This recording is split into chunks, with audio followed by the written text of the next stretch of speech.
From January 2024 to January 2025, the Islamic Republic began the year 2024 with the execution of Muhammad Qobadlu, a protester from the Women Life Freedom movement.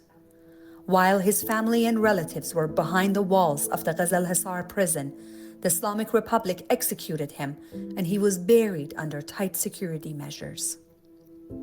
After Muhammad, 4 young men from Iranian Kurdistan were executed and the executions continued. Their number has steadily increased up to this day.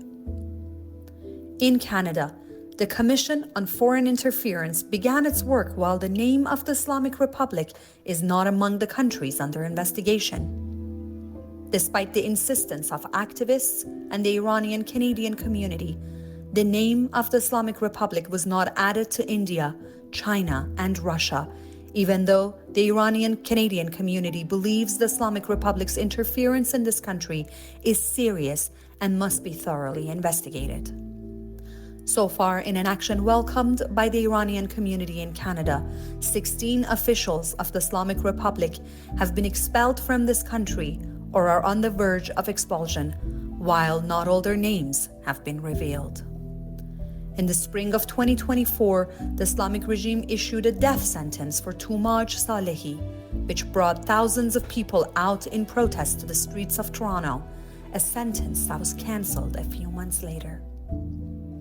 Around the same time, the Islamic Republic carried out a military attack on Israel for the first time.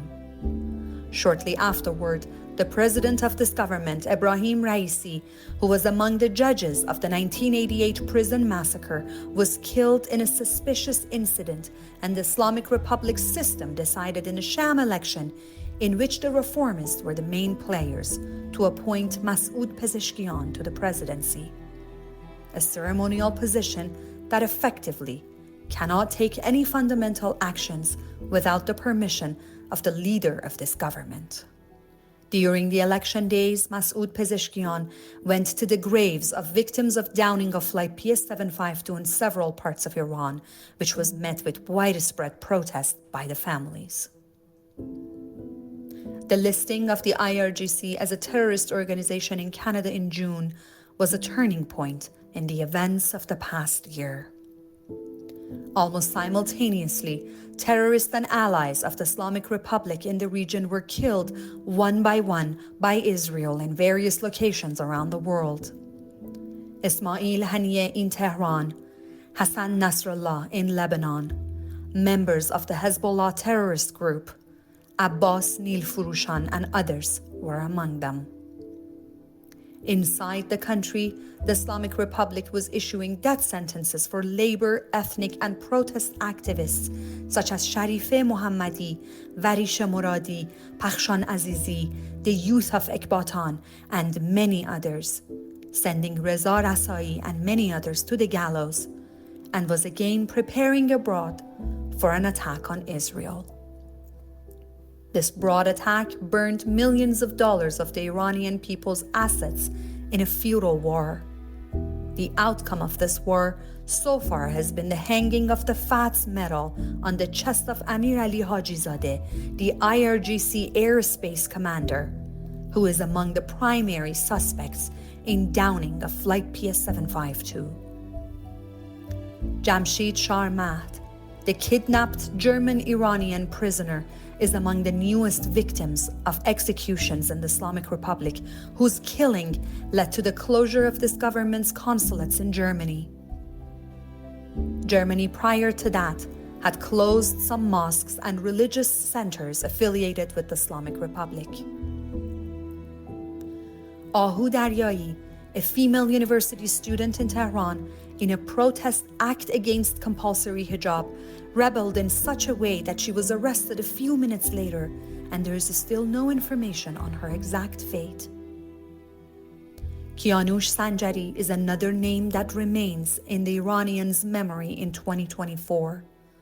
Kianush Sanjari, a well-known journalist and political prisoner, threw himself from a building in central Tehran in protest at the imprisonment of Toumaj Salehi, Nasrin Shah Karami, Fatemeh Sepehri, and Arsham Rezai.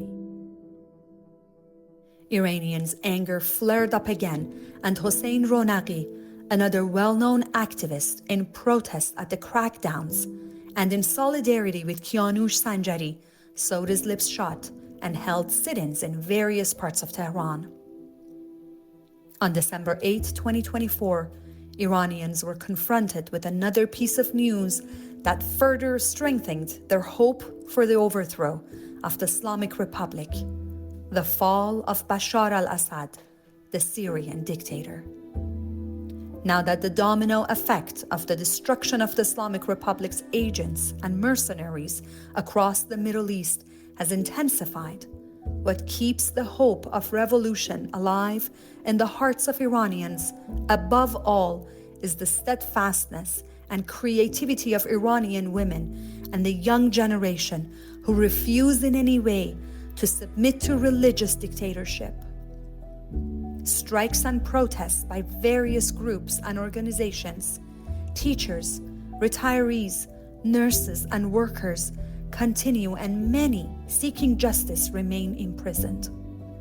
In this atmosphere of fear and hope, on the final days of 2024, Parastu Ahmadi, an Iranian female singer, sets before us a vision of the future in a hypothetical concert at a caravanserai in the heart of Iran. Soon, Iran will wipe the shame of the Islamic Republic from its forehead. از خون جوانان وطن لاله وطن لاله وطن لاله دمیده از ماتم